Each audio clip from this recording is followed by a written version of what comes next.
Atheist Alliance International podcast. I don't make this stuff up. You know, if you put Jesus Christ first, that he'll look after all your bills. It's not fake, it's faith.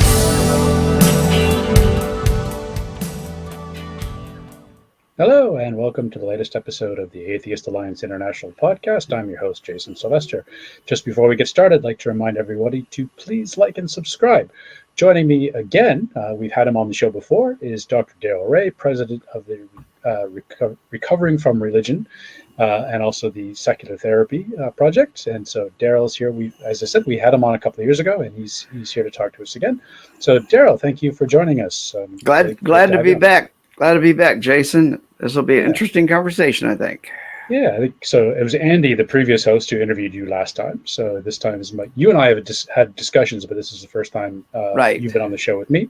Yeah. So anyway, so we were chatting just before the show. You were on the Canadian Atheist podcast a couple of weeks ago, and you were discussing the incidents of sexual abuse among Catholic priests, and you echoed a thought that I had for quite a long time, but I've since changed my position on that, and that's kind of what I want to talk to you about. Okay. So in that episode, you were saying that because of the abstinence, that sort of is the cause and effect of these priests to act out in the way that they are.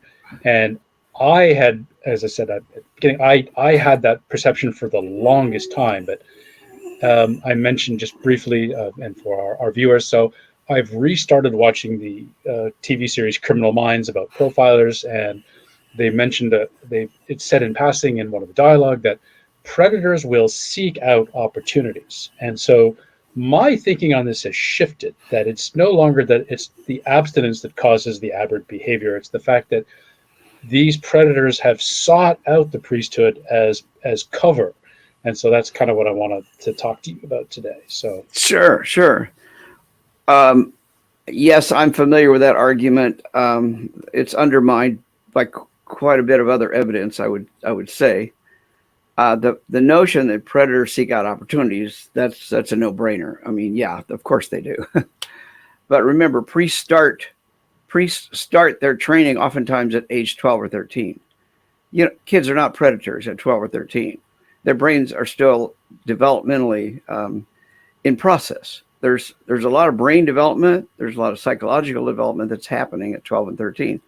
When the hormones start flowing, until the hormones start flowing, the brain's going to stay stable, or, it's going to be pre-adolescent, largely speaking. But then when the hormones start flowing, the brain starts moving in different directions. And our species is programmed to seek out what is the appropriate mate for me in this time, this place, this culture.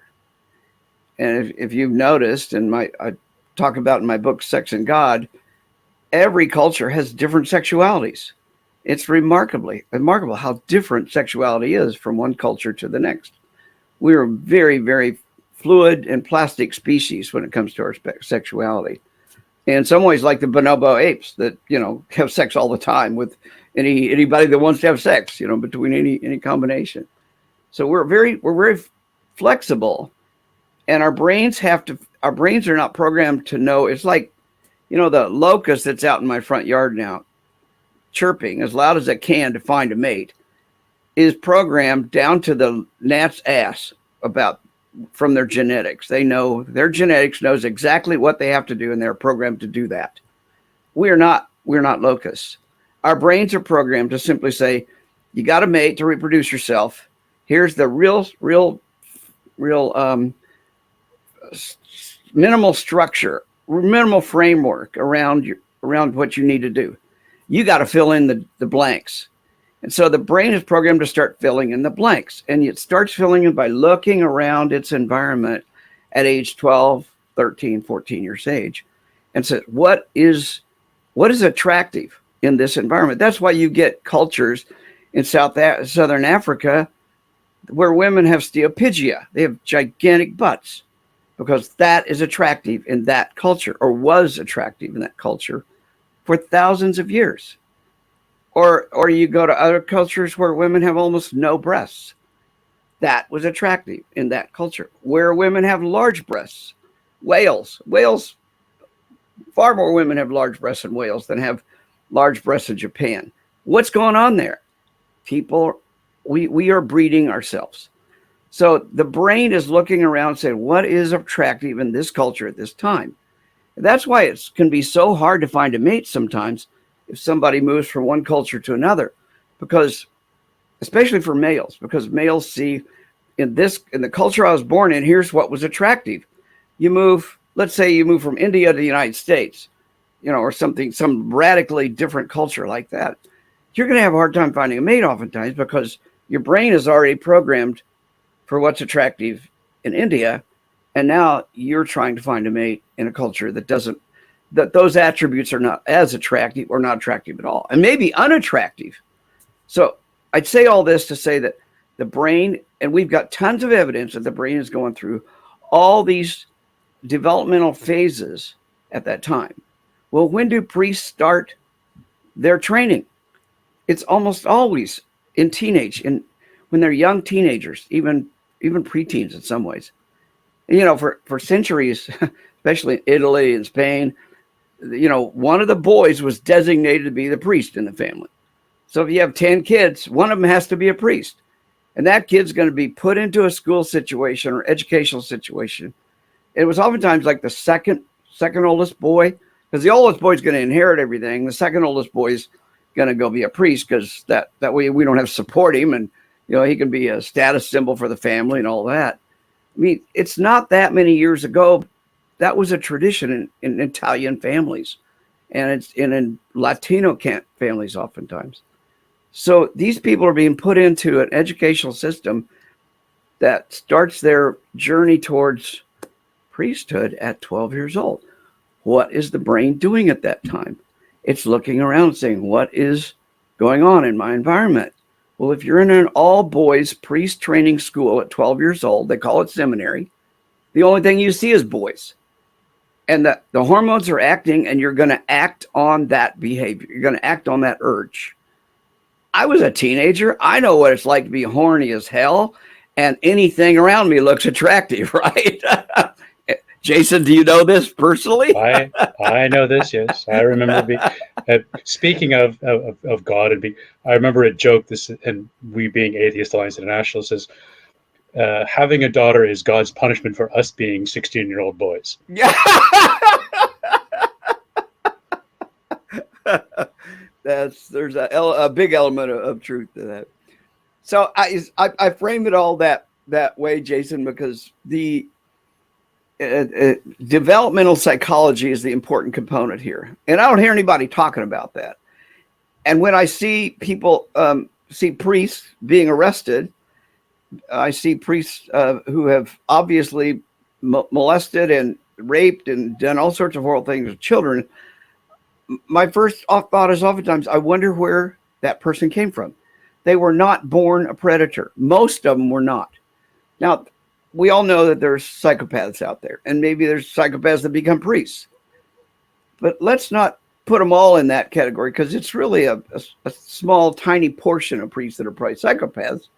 The rest of them were just fucked up by this purity culture called celibacy in Catholicism. And think of all the messages that a 12-year-old kid's getting, that your body is your enemy, that you can't masturbate, that if you have sexual thoughts, it's Satan talking to you.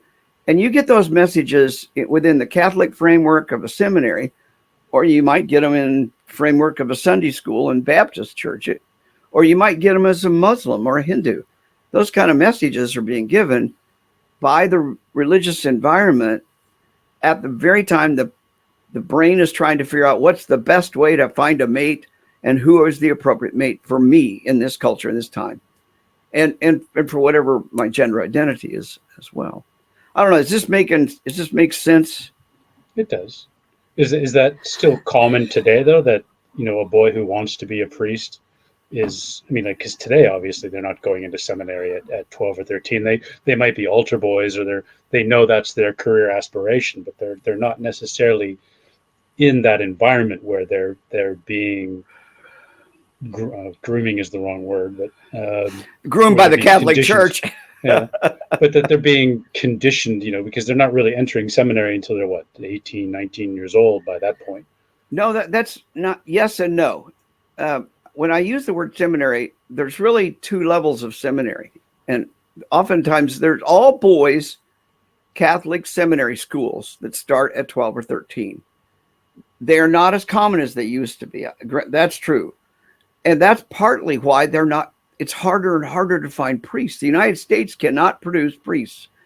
And here's a crazy thing. I visited Ireland 10 years ago, and they weren't producing any priests in Ireland. Yeah. They were importing priests from Nigeria. It was the craziest thing. So the ability to recruit priests have really dropped down, partly because you can't start recruiting them at 13 as like you used to. Well, think of the priests that are 60 years old today or older, and they're just now getting caught for what they did 20, 30 years ago. Where were those priests when they were 12 years old? Well, they were in the 1950s or 60s in one of those adolescent all-boys seminaries. Very few priests actually, back then, very few priests started at 18. They started earlier. It's not true today. I agree with you. It's more 18 and older now, and that's why you can't get any priests. I mean, 18 years old, who wants to go be a priest? Almost nobody. Because your hormones have gone, once the hormones start flowing, remember the Catholic, the Jesuits used to say, give me the boy till 7, I'll give you the man. Well, what they're saying is, if I can get a hold of your kid before the hormones start flowing and teach him all these horrible things, then by the time the hormones start flowing, the guilt will keep him back. As I write in my book, The God Virus, the guilt cycle is what the whole church is based upon. So you got to teach the guilt, and then when the kid feels guilty about his sexual thoughts, you got to come back to Jesus, get forgiveness. He's going to do the sexual thoughts again or masturbate or have sex. You got to come back to Jesus. The guilt cycle keeps you tied up within the framework of the religion you learned the guilt in. Baptists don't have Catholic guilt. Catholics don't have Baptist guilt. But both have guilt, and they keep them entangled in the church. All right. Okay. Yeah. Okay. So that makes so sense. The predator piece is a whole nother. I think that's a whole nother discussion, and I think the vast majority of priests that I'm familiar with, including two, and I know two's not a huge sample, but two that I had clinical experience with, and both were clear cases, and both had started. Now I worked with them in the late 80s, and they had both started at 13 years of age. Their families had told them, you should be a priest, and we went that direction. Go ask us priests, or look at priest backgrounds, and you'll see that a lot of them were, their parents pushed them in that direction from a very early age. Yeah. There's an interesting book. I mentioned it on a previous podcast, and I'll put the cover up for people to see. It's called In the Closet of the Vatican, done by a journalist around 2017, 2018. And he talks about, the subtitle is about the hypocrisy of the homosexuality within the church. That, here's this church saying it's a moral evil, and yet something like 80% of the senior clergy, like bishops and above, like archbishops and cardinals, they're all homosexuals, but the majority of the powers that be now sort of came of age before the 1960s sexual revolution, and the ones who've come after, who are more accepting and more open of it, and there's this tension.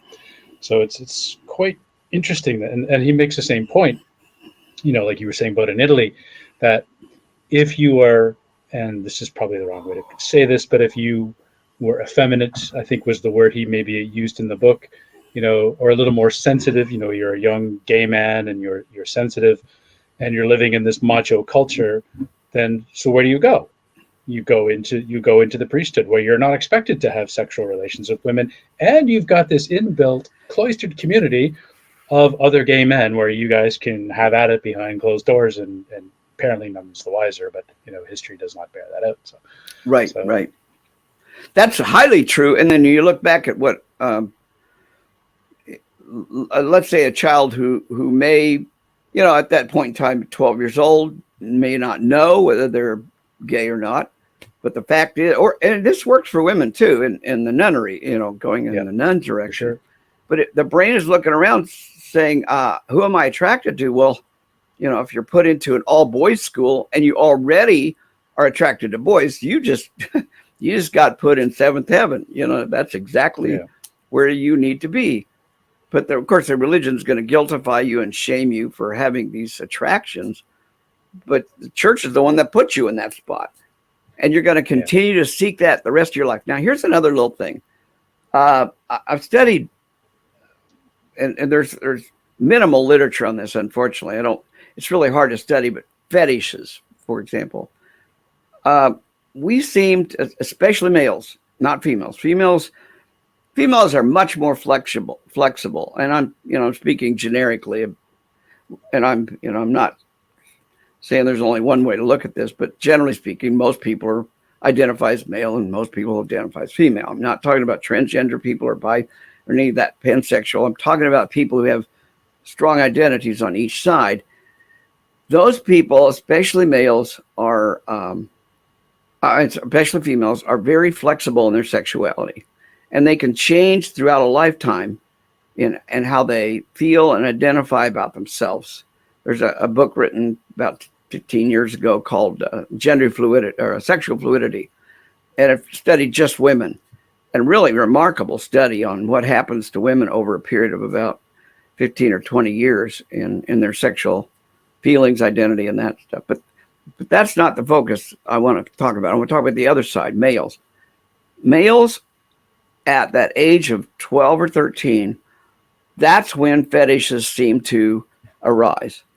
And males learn the fetishes or create or have fetishes become a part of their sexuality at that age, and will probably stay a part of their attractions for the rest of their life. So it could be foot fetishes, it could be breast fetishes, it could be furries, it could be any number of things. And there's quite a bit of evidence that people who are exposed to certain stimulus in rats. I mean, we have actual experiments that we can create fetishes in rats.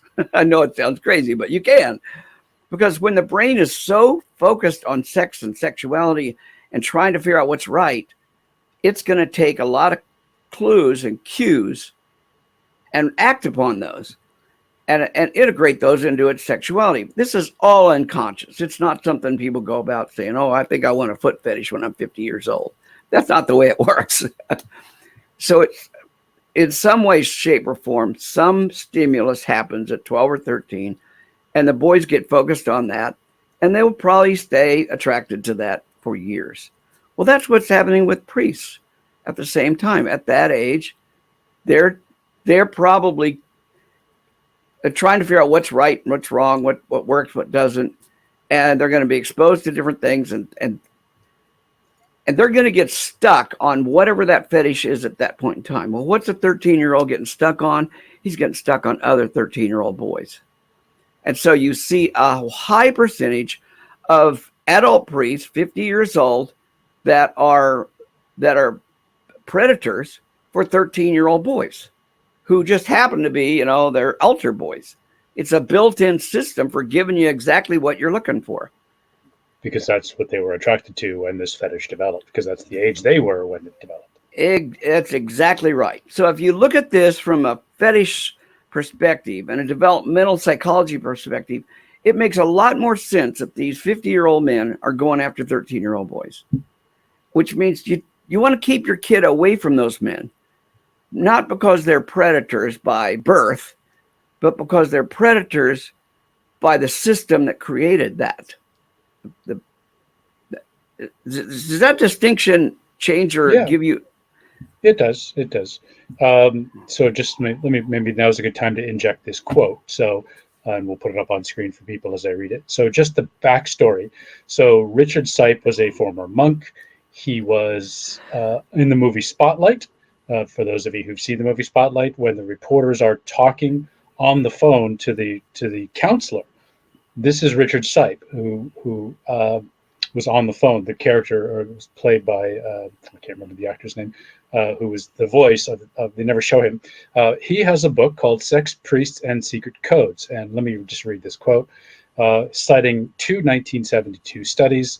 Kennedy and Hackler's study was published, and their findings concurred with those of Bars and Terui, concluding that just 7% of American priests were psychologically and emotionally developed, 18% were psychologically and emotionally developing, 66% were underdeveloped, and 8% were maldeveloped. Kennedy and Heckler stated that the underdeveloped and maldeveloped priests, 74%, had unresolved psychosexual problems and issues that are usually worked through adolescence, adding, sexuality is, in other words, non-integrated into the lives of underdeveloped priests, and many of them function at a pre-adolescent or adolescent level of psychosexual growth.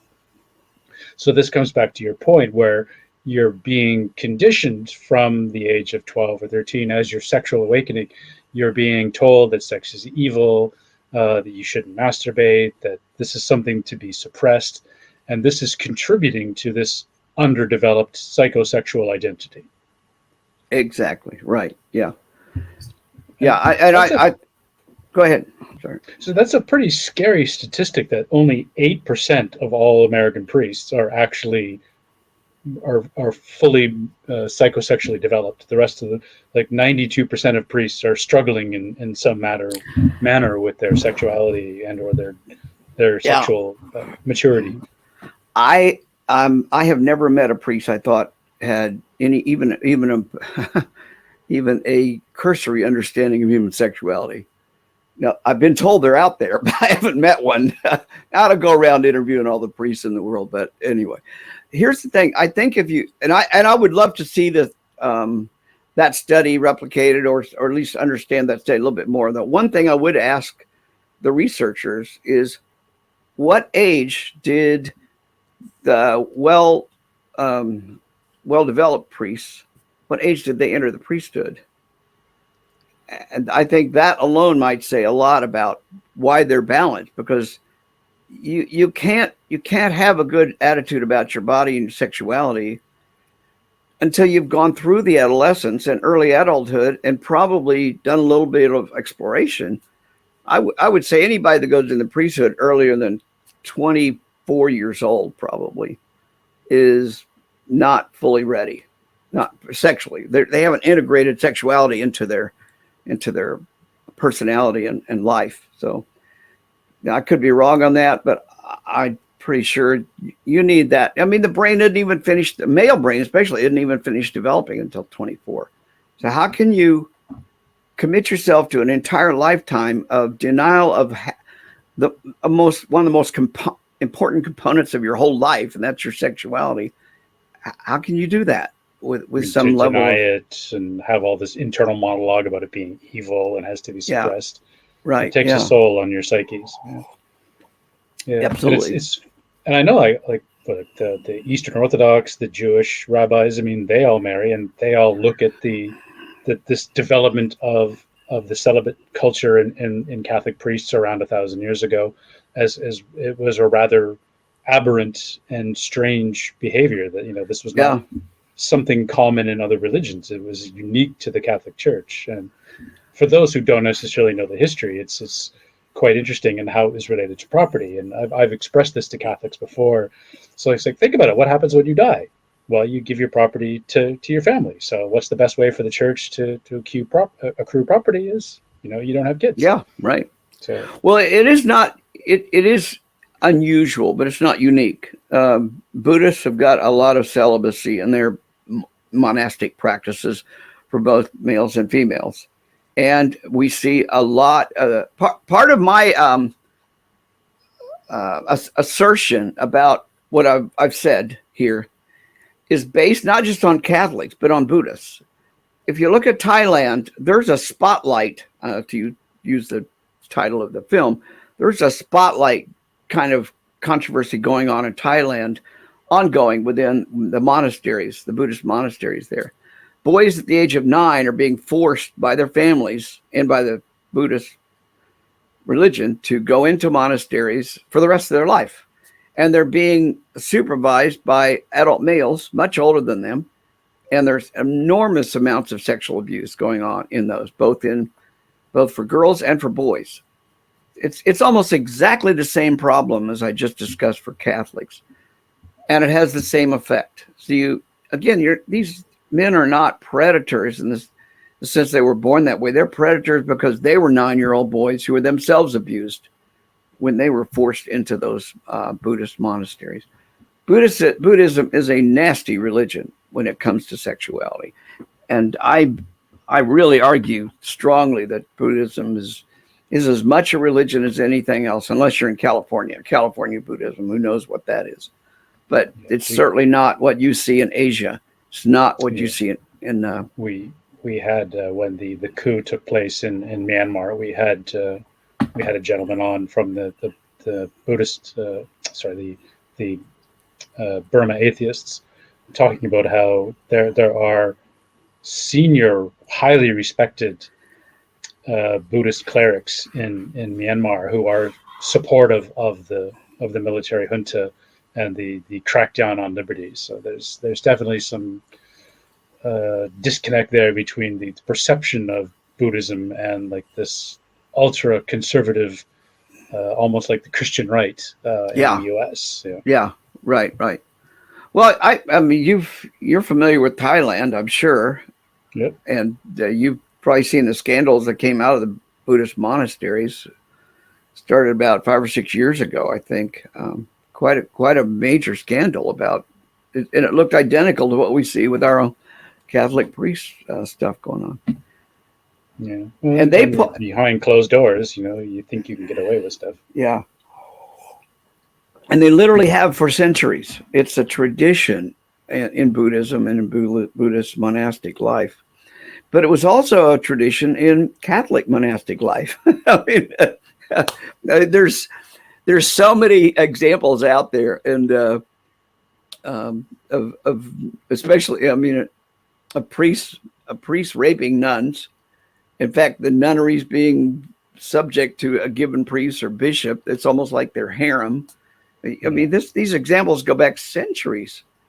I had a friend of mine told me, I haven't been able to independently verify it. I've looked for it, but I haven't found the confirmation, who said that orphanages actually developed because so many nuns were being impregnated by priests, and that's how orphanages started. But I have not been able to independently confirm that. So, well, it has a ring of validity to it, doesn't it? Well, and there's a lot of my partner is doing a research. She's researching. She gets on a kick sometimes, and she's. You've heard of the Magdalenas, maybe. Magdalene Andres. Yeah, there's the Magdalene Sisters movie about how the nuns were abusing these girls. Yeah, absolutely. Well, I'm in Kansas City in the U.S., and there was a similar kind of setup in Kansas City, Omaha,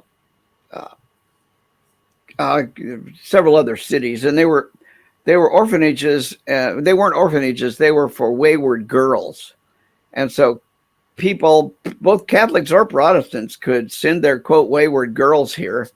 Now, they may have been pregnant out of quote wedlock, which I hate that word, or they could have just been girls that didn't obey their parents, and they would send them here. And again, there was a laundry, but these girls were basically slaves, and the amount of sexual abuse is pretty obvious because, there were several scandals around that. But the scandals were smoothed over in the night. This is the 1920s. I'm talking about literally 100 years ago here in Kansas City, a laundry that had all sorts of girls being forced here as prisons and used as slave labor, basically, and sexual slaves for who knows, the leaders or whatever. And it was pretty heinous. And the Protestants. There were whole Protestant newspapers dedicated to just dissing the Catholics.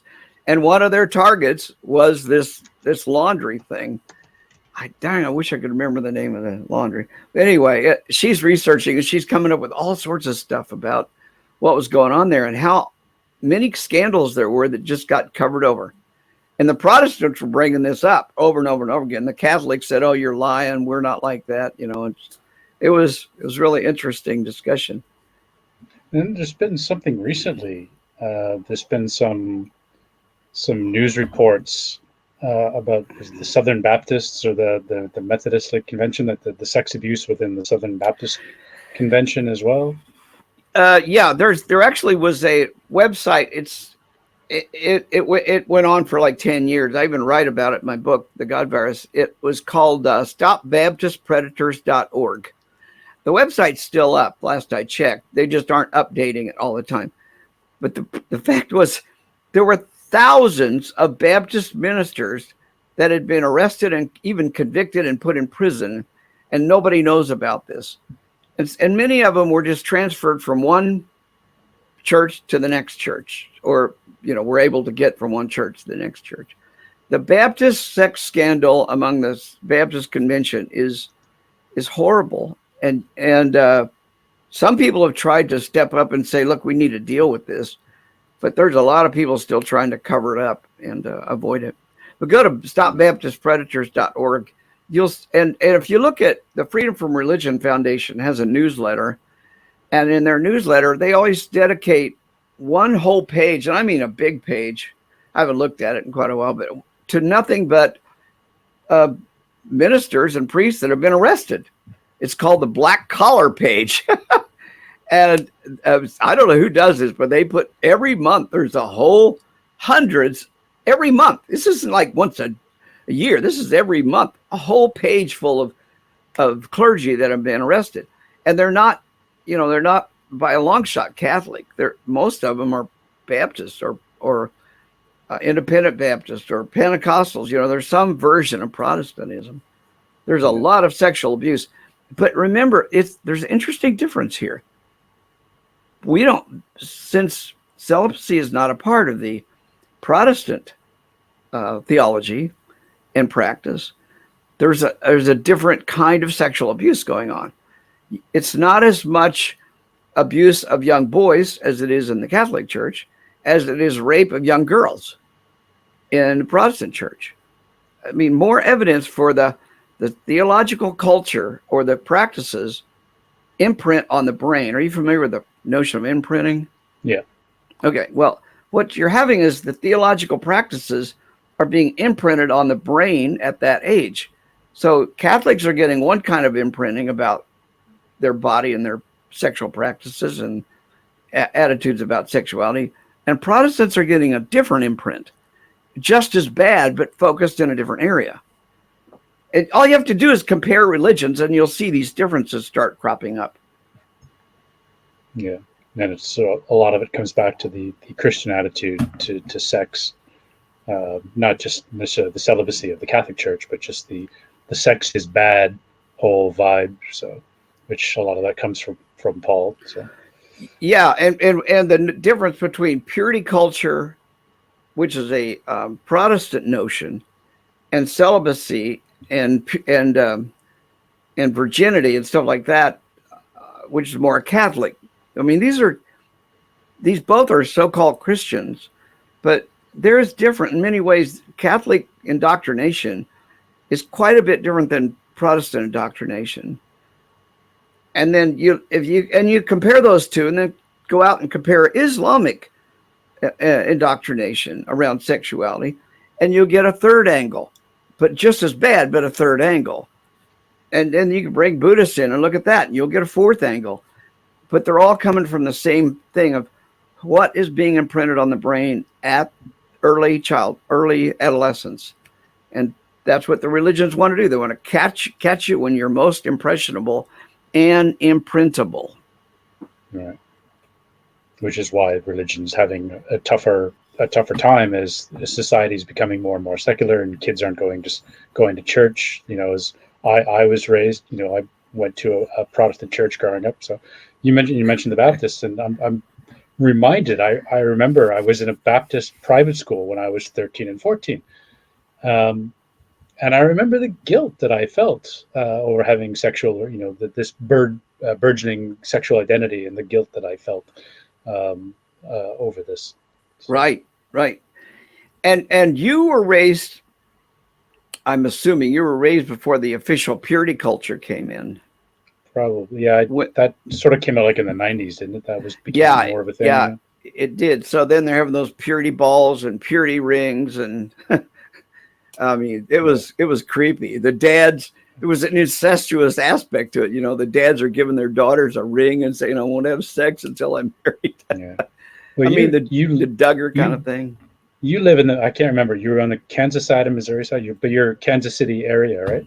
Yeah, I'm on the Kansas side. Yeah. Okay, so I lived in Kansas for 5 years. I worked for Sprint like over 20 years ago, and I had a number of evangelical Christian right colleagues, and it was kind of like they're at work, you know, and they're like evangelizing, and you should come to church with me, and I'm like, I don't think so, you know. Yeah, right.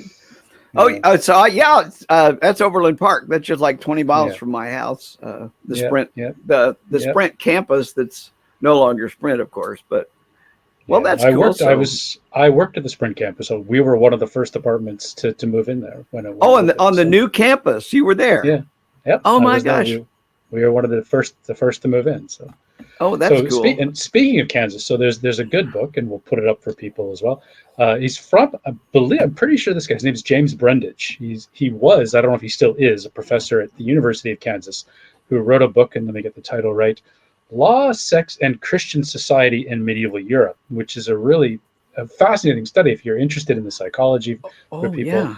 Yeah. And he's got a really fascinating section where he talks about, all of this sort of the rules around marriage, like what you can do like as a married couple around sex, didn't come from the priesthood lecturing to the married couples. It came out of the monasteries, because the monks, who are supposed to be celibate and chaste, are all fiddling each other. And so all of these rules, what are they called? I can't remember, the name escapes me at the moment.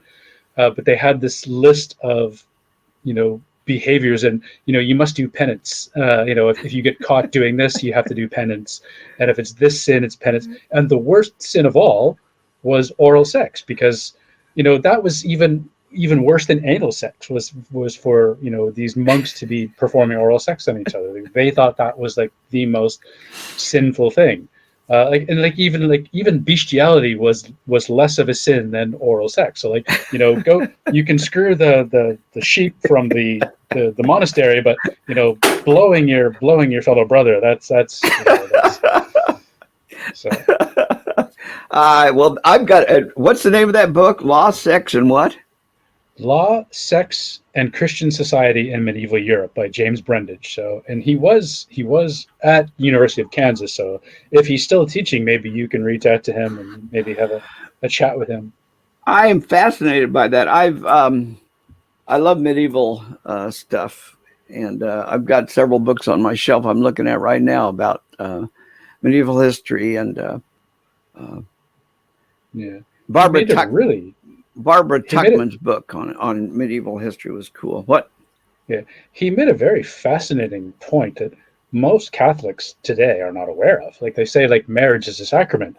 Yeah, only for the last 800 years. And Brundage makes the point that marriage becomes the Catholic sacrament as they try to exert more and more control over people's private lives and what they can and can't do in their marriage.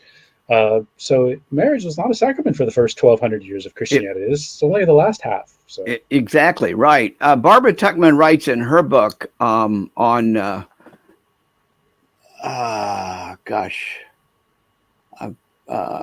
can't remember what the name of the book is. I'm trying to look at it on my shelf, but she writes about that very thing, that there were entire sections of society that did not marry. There was no marriage ceremony. They just moved in together when they were ready, or they got pregnant and they just moved in together. It was only later when, and except for the upper, as you mentioned earlier, the upper echelons of society where property was an issue. Yeah. But who cares if a couple peasant people get married or not? There's no property there. So there's no incentive.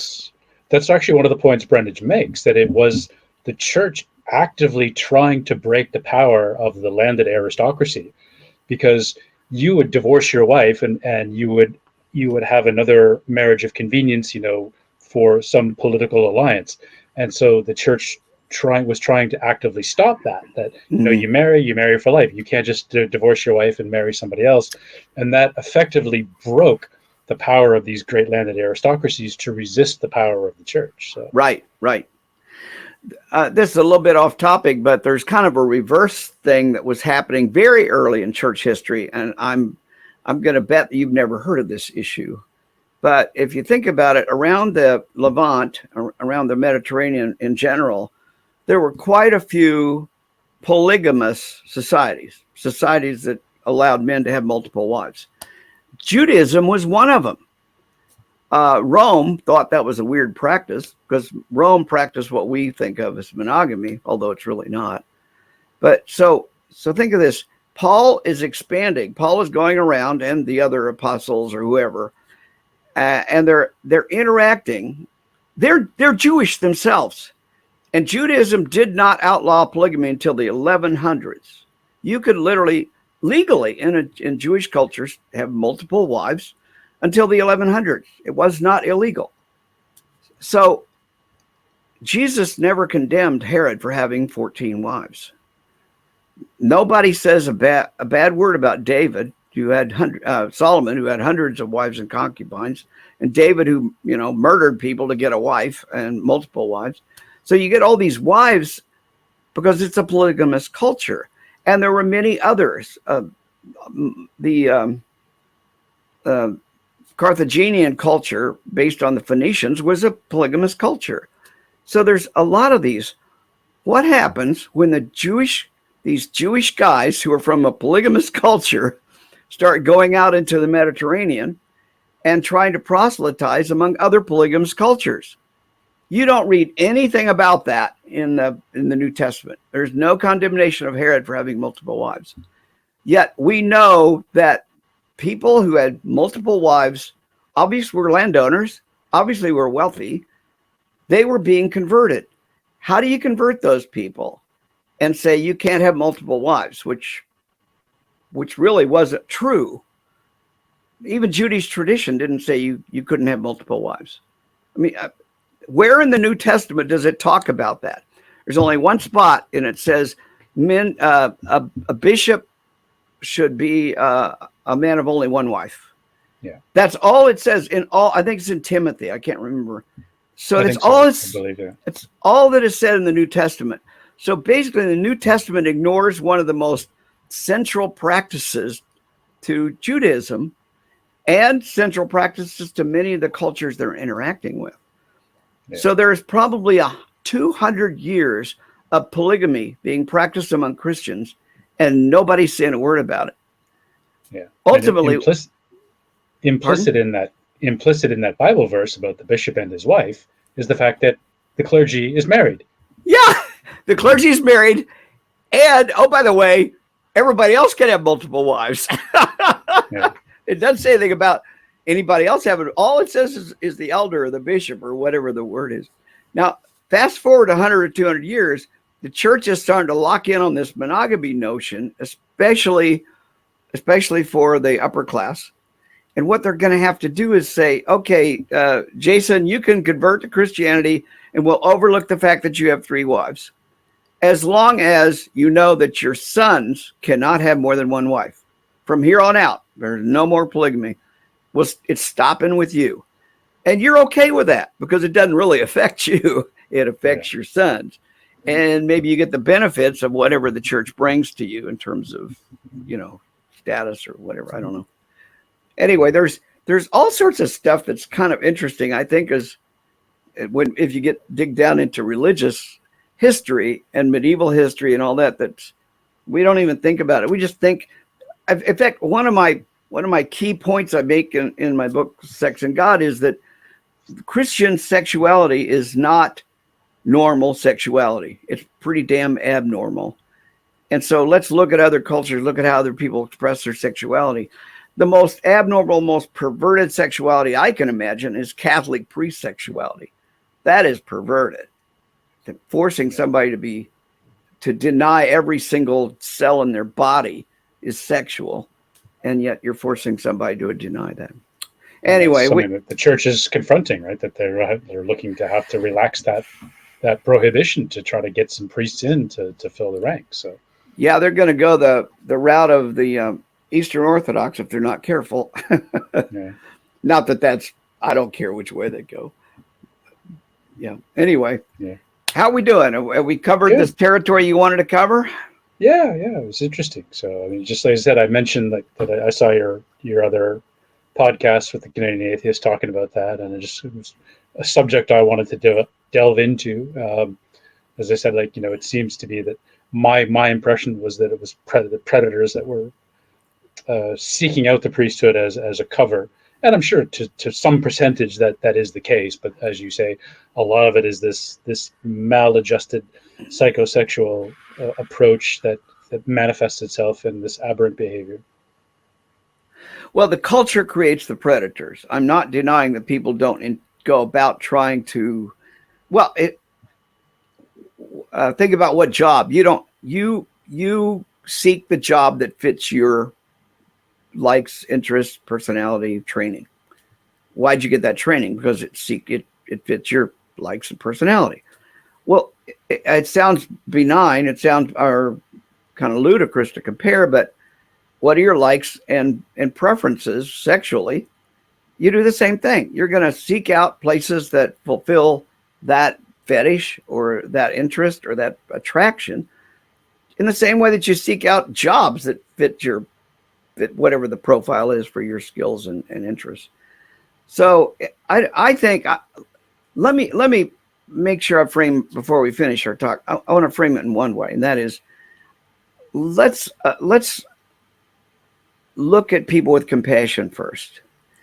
I am not denying that there aren't true predators, true psychopaths out there. That's a fact. I'm not denying that. But most people are not predators. Most people are not psychopaths. Most people are simply the victims of the training they got as a child. And they are themselves dealing with religious trauma. I mean, somebody who is blamed for their own natural, normal sexual thoughts and put down and shamed and even persecuted, even bullied because of those, and it's directly related to their religious training, that's going to cause trauma. And I'm going to suggest that a lot of the priests that have been a part of this abuse are themselves victims of religious trauma.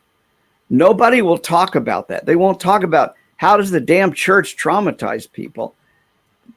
Think about the brainwashing and I don't like using that term. I shouldn't use that term. Think about the imprinting and the indoctrination that's happening at that age. And these are innocent children that have no control over their fate at 12 years old. And their parents are forcing them in, their church is forcing them in, their culture is forcing them in. There is no escape. And so they are, in my talks, I show a picture of a tree. Imagine a tree that goes up and then it's got a crooked spot and then goes on up. It's, goes up, over and up. I took a picture of that tree. It's in my yard. The reason that tree is like that is because another tree fell on top of it when it was young. I went out and I didn't realize this. It stayed there for a year or two. I went out and I saw it and I chopped up the dead old tree, got it off of the young tree. Well, that young tree had already been bent over. When the big tree fell on the young tree, then the young tree is now flat on the ground. And so this part starts growing up. So now we've got a tree that goes up, over, and up again. That tree is distorted for the rest of its life. And it has a weak spot. It will not withstand the winds that we have in Kansas, as well as the other trees that are just straight up. Well, think of that as a metaphor for human development. That Catholic priest has a distorted sexuality, and they will have that distorted sexuality the rest of their life. They were victimized. Another big tree fell on them. It's called the Catholic Church, or the Baptist purity culture, or the Buddhist monk trading. I don't care what it is.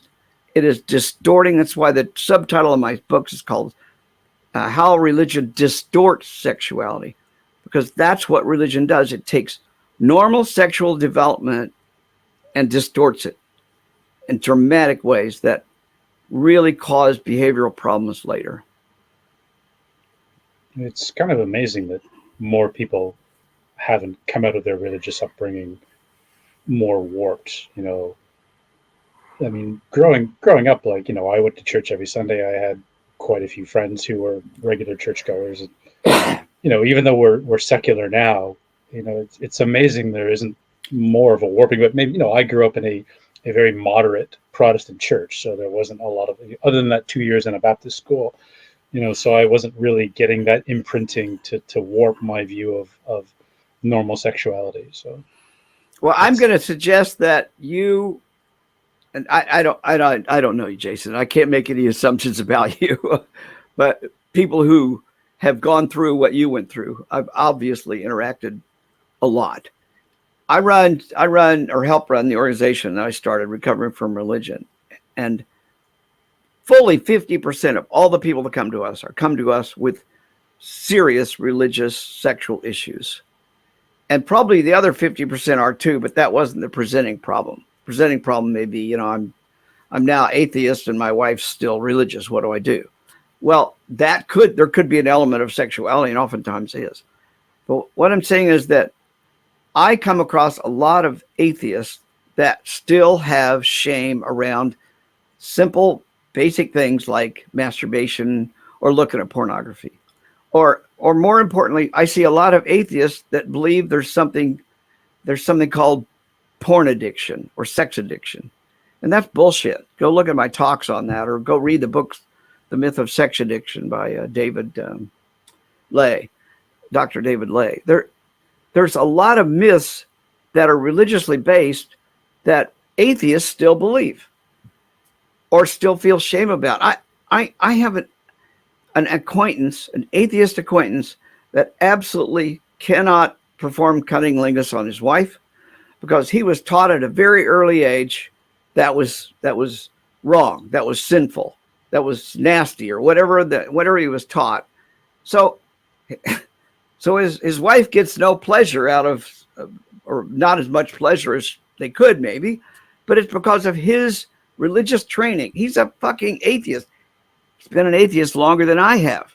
He was an atheist a teenager. But he's still lingering. That's still there. In the absolutely. So when I talk about that tree and the distortion is oftentimes permanent. It is hard to get over.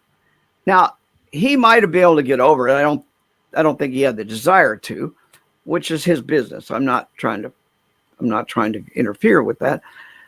But he admits, I just can't get over that.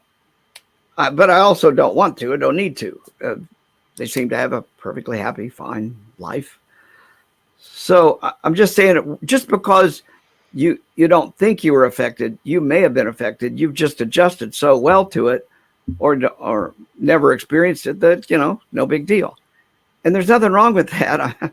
I'm not saying anybody needs psychotherapy because they don't want to go down on their wife. but let's admit that came from religion, and you're an atheist. You no longer believe that religion. I don't know how many people tell me I still feel guilty about masturbating, or I can't talk to my spouse about sexual fantasies that I have.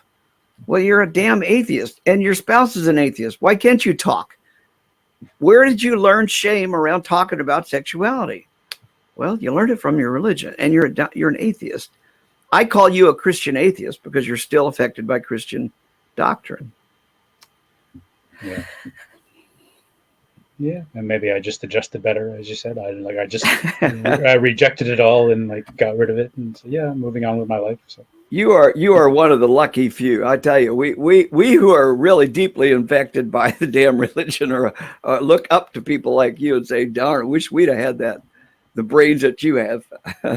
Yeah, my ex, her sister was a devout Catholic and was I think was a virgin well into her 20s. Had a law degree. And I was like, sex is a natural urge, it's nothing sinful about it. Go out and enjoy your life. And she did, and she got pregnant. And then she blamed me for it. I'm like, I didn't tell you to have unprotected sex. I said, just go out and enjoy your life. Oh yeah. Well, there's a lot of research that shows that people who are raised in those purity cultures are much more likely to get pregnant because they didn't have, or get STDs because they didn't have protection. My own research revealed that as well. But can we talk briefly? I don't know how much time we've got here. I would really like to talk briefly about Recovery from Religion and the Secular Therapy Project, in case your listeners are in need of help or know someone who's in need of help. I just want people to know about recovering from religion, and that we have a hotline, a helpline we call it, that people can call. They can chat in, a chat line.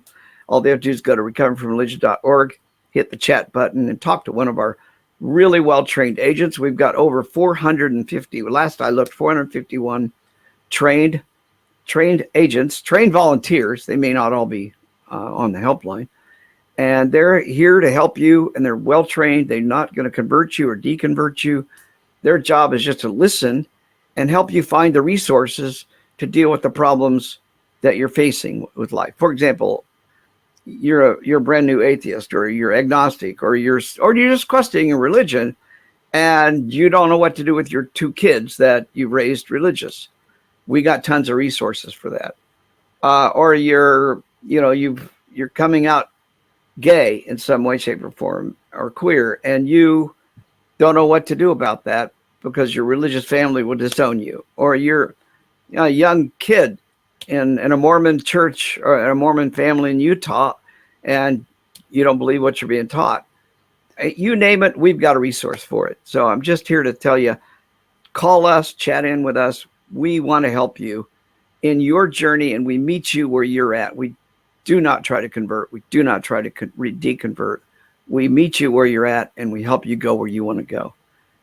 If you need more help than that, we can also connect you to a secular therapist through the seculartherapy.org, seculartherapy.org. You can register as a client, and you can find a therapist that won't send you back to church, won't tell you that your depression is because you're an atheist. I'm telling you stuff that people we've heard over and over again, or a counselor that will listen to you for 3 or 4 weeks and then think, why don't we pray about this? I mean, I'm not kidding you. There are so damn many counselors out there that are pushing their religion in the name of psychology. And religion is not a psychological technique. So we vet our therapists so that we know they're not going to send you back to church or ask to pray with you or tell you your problems are because you're an atheist. That's ludicrous. And if you want to help us, you can always donate. We have a big fundraiser coming up on the 24th of June, this month that we're talking. And it'll have all big people like Matt Dillahunty's going to be helping us. Jimmy Snow's going to be helping us. Seth Andrews is going to be helping us. Shannon Q will be helping us. Anyway, it'll be kind of like a telethon, I guess you could say, for 5 hours. And we're starting our fundraiser right now. You can just go to recoveryfromreligion.org and hit the donate button and help us, because all of our services are free. We don't charge one dime for anything that we offer people. We also have every fall, and it's coming up soon, we have a fall excursion. We don't like the word retreat because it's too religious, but we call it excursion, and it's going to be held in the beautiful mountains of East Tennessee. And we'll have, I don't know how many people. We're almost sold out. In fact, we may be sold out by the time I'm telling you this. But it's a place for people to come and gather, to hear some good talks in beautiful mountains and a beautiful lodge, and just enjoy hearing each other, hearing talks, telling our stories, helping each other deal with their own religious trauma, if you will. It's the height of my whole year is going to the excursion and just interacting with people who are recovering from religion. So that's my spiel. Jason, thanks for letting me give my sales pitch, so to speak. No, yeah, and we'll have the links in the description. So anybody who's looking to connect with these organizations, you can find the links in the description, and you can go. As you said, if it's you or someone you know, please by all means reach out. So great, and thank you, Darrell, for setting those up for people, and thank you for your time coming on today and talking with us about this. Always glad to spread the word. Yeah. Thanks for having me on. Yeah.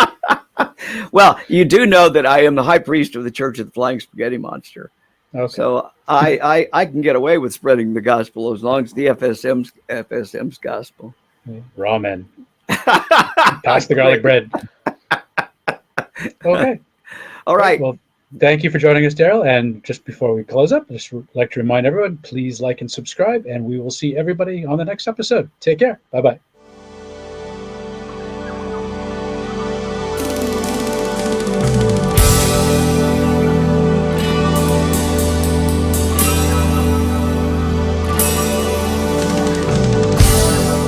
Okay, thanks for listening, and don't forget we're on YouTube, so follow us on YouTube. Just search for Atheist Alliance International, and please subscribe and hit that notification bell. We're also on all of your favourite podcast platforms, so make sure that you follow us on there as well. See you next time.